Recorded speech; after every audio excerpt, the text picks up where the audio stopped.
एकंदरीत बऱ्याचशा सीताफळ उत्पादक शेतकऱ्यांच्या छाटण्या झाल्या असतील किंवा आता चालू असतील.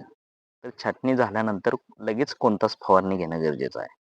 तर छाटणी केल्यानंतर लगेच त्याच्यामध्ये चांगल्या पद्धतीची एक फवारणी आहे, जी की कॉपर ऑक्सिक्लोराइड 3 ग्रॅम प्रति लिटर पाण्यामध्ये त्याचा स्प्रे घेऊ शकता किंवा बोर्डो मिश्रण 1% तीव्रतेचा म्हणजे 10 ग्रॅम प्रति लिटर पाण्यामध्ये मिक्स करून त्याची फवारणी करून घेतली तर एक चांगल्या पद्धतीचा जो भविष्यामध्ये उद्भवणारे जे रोग असतील, किडे असतील, तर त्याच्यावरती एक चांगला रिझल्ट आणू शकतो.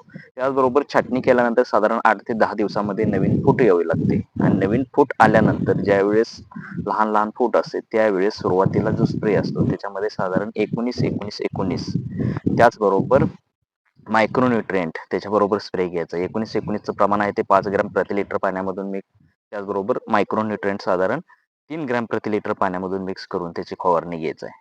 आणि त्याचबरोबर साधारण छाटणीनंतर 10 ते 15 दिवसानंतर ज्यावेळेस पूर्णपणे फुटवा बाहेर आलेला असतो, कळी सुद्धा चांगल्या पद्धतीने उमललेली असते आणि त्यावेळेस एक स्प्रे घेणं गरजेचं असतं. त्याच्यामध्ये पोटॅशियम नायट्रेट ते की 13-0-45 साधारण 5 ग्रॅम प्रति लिटर पाण्यामधून आणि त्याचबरोबर त्याच्याबरोबर बोरॉन साधारण 1 ग्रॅम प्रति लिटर पाण्यामधून मिक्स करून त्याचा जर स्प्रे घेतला तर खूप चांगल्या पद्धतीने आपल्याला भविष्यामध्ये सीताफळामध्ये रिझल्ट दिसून येणार आहे.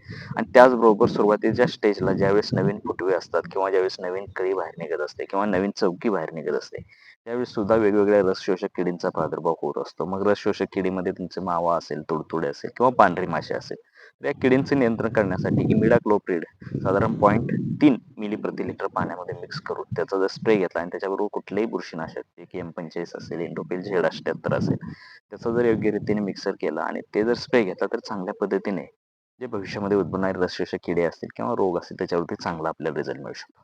तर एकंदरीत जेही शेतकरी सीताफळ उत्पादक असतील, मग त्याच्यामध्ये कुठलीही व्हरायटी असेल, आपली गोल्डन व्हरायटी असेल, आपली बाळानगर व्हरायटी असेल, फुले पुरंदर व्हरायटी असेल किंवा इतर कुठल्याही विद्यापीठाने शिफारस केलेल्या व्हरायटी असतील, तर सुरुवातीच्या स्टेजला हे स्प्रे घेणं इतकंच गरजेचं आहे, जेणेकरून भविष्यामध्ये उद्भवणाऱ्या कोणत्याही किडींचं आणि रोगांचं नियंत्रण आपण चांगल्या पद्धतीने मिळवू शकतो. त्याचबरोबर सीताफळाला सुरुवातीच्या स्टेजला ह्युमिक ॲसिडचं ड्रेंचिंग असेल किंवा जे वेगवेगळे जैविक खतं असतील त्यांचे ड्रेंचिंग असेल ते सुद्धा वेळच्या वेळेस पाळणं देखील गरजेचं असतं. तर एकंदरीत सर्व शेतकरी बांधवांना व्हिडिओ कसा वाटला कमेंटच्या माध्यमातून जरूर सांगा. धन्यवाद.